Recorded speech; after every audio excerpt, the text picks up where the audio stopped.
রফিকুল ইসলাম মাদানী প্রতিবাদ করছে। কি কারণে রফিকুল ইসলাম মাদানীকে ব্যাং বলা হলো? আসসালামু আলাইকুম। আমার দলে থাকলে তুমি বালা, আর না হয় তুমি কালা। দর্শকবৃন্দ, বাংলাদেশের ইসলামী যত দলগুলো আছে সব দলের কথা একটাই, যে তুমি যদি আমার দলে থাকো তাহলে তুমি বালা, আর না হয় তুমি কালা। হাফিজুর রহমানের এই বক্তব্যটা একটু দেখেন, হাফিজুর রহমান সিদ্দিকী সাহেবের। বর্তমানে বেয়াদবের উৎপাত বেড়ে গেছে। কেন? এই যারা আলেম ওলামা মানে না, মুরব্বী মানে না, এরাই কথার দ্বারা বেয়াদবি করে, ফেসবুকে বেয়াদবি করে। কারণ রাস্তায় কুত্তা ঘুরে, একটারও দাম নাই। নিশ্চয়ই দেখতে পেয়েছেন যে তিনি বলছে ইদানিং বেয়াদবের আনাগোনা, বেয়াদবির বা বেয়াদবদের আনাগোনা বেড়ে গিয়েছে। দেখুন, রফিকুল ইসলাম মাদানী তিনি একজন মজলুম আলেম, এবং মাওলানা মুফতি মাহমুদুল হাসান গুনবী সাহেব তারা একজন মজলুম আলেম, এতে কোনো ডাউট নাই। On the other hand, Charmonai পীর সাহেব তিনিও একজন বাংলাদেশের অনেক বড় মাপের আলেম। বড় মাপের আলেম না, তার জ্ঞান গরিমা কতটুকু আছে এটা নিয়ে যথেষ্ট পরিমাণ প্রশ্ন আছে। কিন্তু বিষয় হচ্ছে যে তাকে বাংলাদেশের একটা জনসংখ্যা বা একটা 0.1% বা 0.2% একটা জনসংখ্যা তাকে ফলো করে বা তার অন্ধভক্ত, ঠিক আছে? এই যে অন্ধভক্ত, এখন তার বিরুদ্ধে রফিকুল ইসলাম মাদানী, মাহমুদুল হাসান গুনবী মুখ খোলা এবং ফরিদুদ্দিন মাসুদ ইস্যুতে মুফতি ফয়জুল করিম সাহেব তার পক্ষ নেয়। এখন তাকে বলা হচ্ছে যে মাহমুদুল হাসান গুনবী হোক বা রফিকুল ইসলাম মাদানী হোক, এরা হচ্ছে বেয়াদব। হাফিজুর রহমান সিদ্দিকী হয়তোবা এটাই বলছেন। দেখুন সিদ্দিকী সাহেব, আপনাকে উদ্দেশ্য করে বলছি, বাংলাদেশ হচ্ছে একটা মুসলিম দেশ, এখানে মুসলিম সংখ্যাগরিষ্ঠরা বসবাস করে। আপনারা ওই দেশে আছেন, বাংলাদেশের সাধারণ মুসলিমরা ওই দেশে আছে।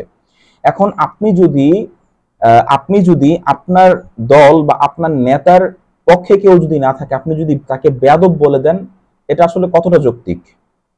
এটা আসলে কতটা যৌক্তিক? শুধুমাত্র হাফিজুর রহমান সিদ্দিকী সাহেব না, এরকম জামাতের মধ্যে এরকম অন্ধভক্ত আছে অনেক। বিভিন্ন বাংলাদেশের যেই 20 থেকে 30টা ইসলামী দল আছে যারা ইসলামের নাম বেচে খায়, আসলে ইসলামের নাম বেচে খায়। আজ পর্যন্ত আমি মাহমুদুল হাসান আরিফ, আমার কাছে কোনো ইসলামী দলের নেতা আসেনি, ভাই আপনি আসেন আমাদের সাথে কাজ করেন, মানুষের উদ্দেশ্যে। কার উদ্দেশ্যে? মানুষের জন্য কাজ করেন। কিন্তু হ্যাঁ, অন দি আদার হ্যান্ড, আপনি যদি দেখেন কিছু ব্যক্তিগতভাবে কিছু কাজ দেখেন, আপনি যদি শায়েখ মুফতি হারুনিজার সাহেবের কাজ দেখেন, আপনি যদি আবু তো হাদনান ভাইয়ের কাজ দেখেন, আপনি যদি এই রফিকুল ইসলাম মাদানী বলেন, মাহমুদুল হাসান গুনবী সাহেব বলেন,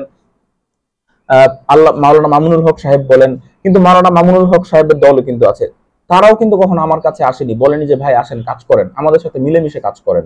বা আমার ভাই এলএম কালাম কিছুই না, আমি একজন গন্ডমূর্খ, ঠিক আছে ভাই আমি গন্ডমূর্খ, কিন্তু আমার তো 2-4টা কথা বলার যোগ্যতা আছে রে ভাই, তাই না? এরকম যদি যখন আপনি বলবেন যে আপনারা সাধারণ মানুষের জন্য কাজ করেন, দেখেন ভাই, আপনি এক মাহফিলে বয়ান করবেন, আমিও বয়ান করব। আমার বয়ানের গুরুত্ব, আমার বয়ানের গড়গরিমা, আমার বয়ানের ভারসাম্য যদি আপনার চেয়ে কোনো দিক দিয়ে কম হয়, তাহলে আমি আর কখনো জাতির সামনে বক্তব্য দিব না, আপনি যতবার আলেম হন বাংলাদেশে। তো এই যে আমাদের মতো যাদের যোগ্যতা আছে, আপনি শুধুমাত্র তাদেরকে ডাকবেন না এই কারণে যে তারা সাধারণ মানুষের ভয়েস, তারা, আপনি খুব ভালো করেই জানেন যে তারা কখনোই আমার গোলামি মানবে না, ঠিক আছে? যেহেতু তারা ব্যক্তিগতভাবে যোগ্যতা সম্পন্ন, তারা সব সময় যেখানেই সমস্যা দেখবে সেখানেই প্রশ্ন তুলবে, আর আপনারা এই প্রশ্ন তোলাটা কখনো সহ্য করতে পারেন না। এটা হচ্ছে মেন সমস্যা। সমস্যা চরমনাই না, সমস্যা জামাত না, সমস্যা হচ্ছে আপনার হেফাজত না, সমস্যা হচ্ছে যারাই প্রশ্ন তোলে তাদেরকেই আপনারা প্রশ্নবিদ্ধ করার চেষ্টা করেন। কেন? বাংলাদেশ সাধারণ মুসলিমদের দেশ, এই সাধারণ মুসলিমদের টাকায় আপনাদের দল চলে, এই সাধারণ মুসলিমদের টাকায় আপনাদের প্রতিষ্ঠান চলে, এই সাধারণ মুসলিমদের টাকায় আপনাদের পেট চলে। আপনারা ধরেন একটা ডাক্তার, একটা ইঞ্জিনিয়ার, সে যখন 1 ঘন্টার জন্য বা 10 ঘন্টার জন্য 5,000-10,000 টাকা নেয়, সেটা একটা মেক সেন্স করে, ইটস আ মেক সেন্স।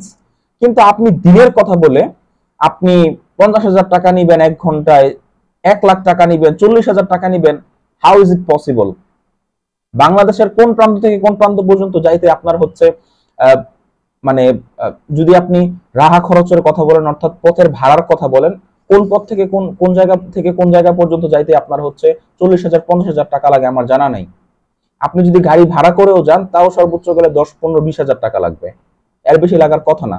আর সব জায়গায় তত টাকা লাগে না, তাই না? কিন্তু আপনারা তো নিচ্ছেন, সেটাও বড় বিষয় না, আপনারা মেহনত করছেন, কোনো সমস্যা নেই। কিন্তু ভাই সাধারণ মানুষ একটা আপনার কথা বলতে দিবেন, তাই না?